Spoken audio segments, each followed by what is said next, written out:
Hi everyone, my name is Claire Hornbeek, and today I'm going to be giving you all some tips and tricks and ideas on how to host and throw a memorable event or gathering. As somebody who loves to throw gatherings and events or themed parties, I love any excuse to throw an event, especially for holidays too. I forgot that one.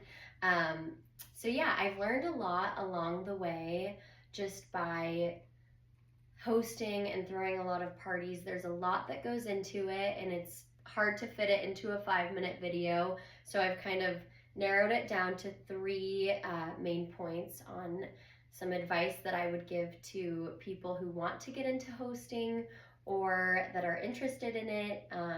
And so the first one being, I think it's really fun to create a theme around a party, or if you're doing a gathering based around a holiday, that's a great way to do it. I've done 4th of July parties, I've done Friendsgivings, and then for birthday parties, I love to do a theme.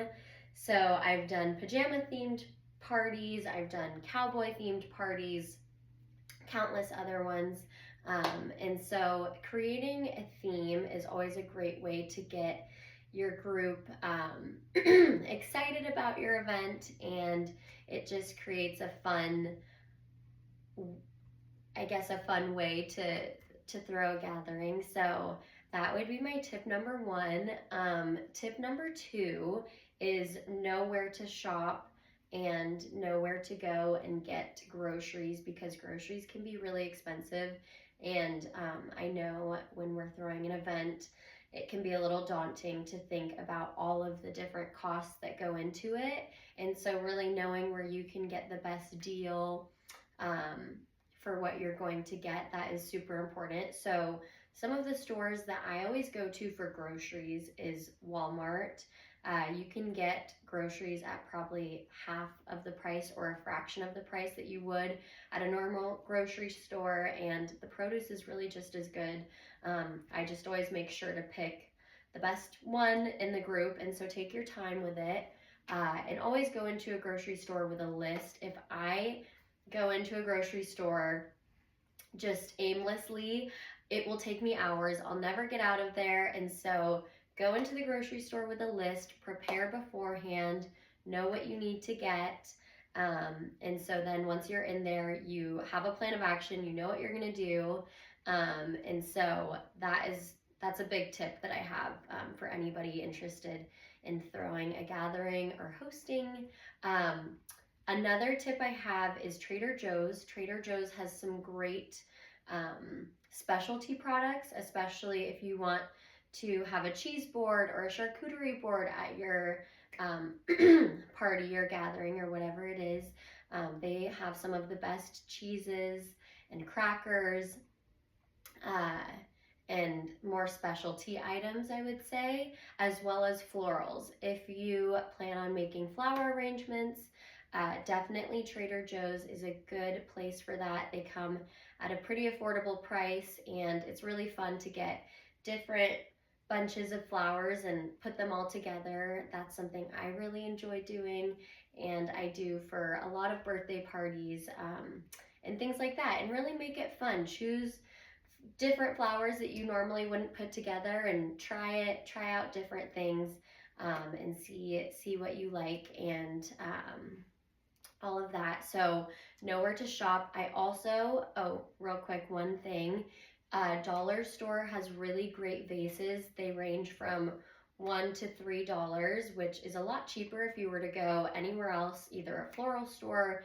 They will usually charge between 5 to 10, sometimes more, for that. So definitely check out Dollar Tree for vases, clear vases, or candles, candlestick holders, or even disposable utensils, plates, anything like that. I would definitely check out Dollar Store or any store like that.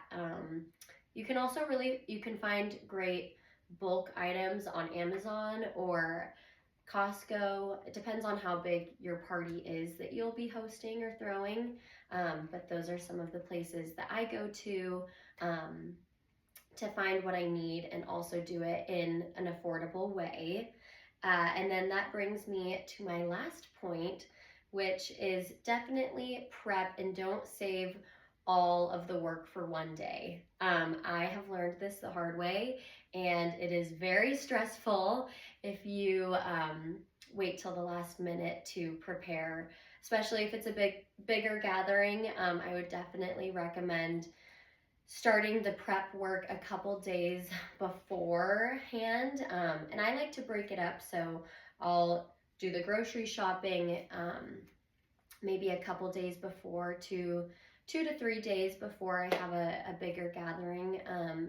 And then I like to do a lot of the food prep the day before. That way, day of, I don't have to worry as much about, oh my gosh, I have to prep and make sure all of the food is ready and make sure it tastes good and everything. There's already enough to worry about. And so I like to do a lot of the cooking day before. That way I have the dishes ready. I can just pop them into the oven or whatever it may be. Maybe you prep the cheese board the day before, put it in the fridge. That way you can just pull it out day of and it's already good to go. And then day of, I like to focus on really creating the ambiance and setting up, maybe rearranging some chairs or setting up the floral arrangements, turning on lights, lighting candles, doing all of that. So then I can just put the food out and it all comes together, and it really works out really well that way. I also love to do it with a friend or with a family member.